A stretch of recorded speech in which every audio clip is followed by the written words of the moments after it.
حضرت ابو ہریرہ رضی اللہ تعالیٰ عنہ سے روایت ہے کہ نبی کریم صلی اللہ علیہ وسلم نے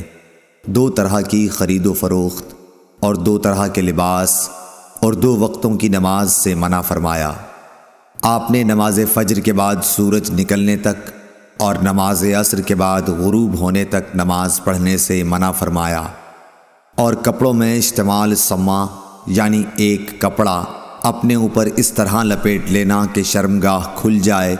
اور احتبا یعنی ایک کپڑے میں گوٹ مار کر بیٹھنے سے منع فرمایا،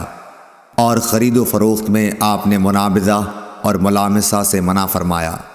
صحیح بخاری حدیث نمبر 584۔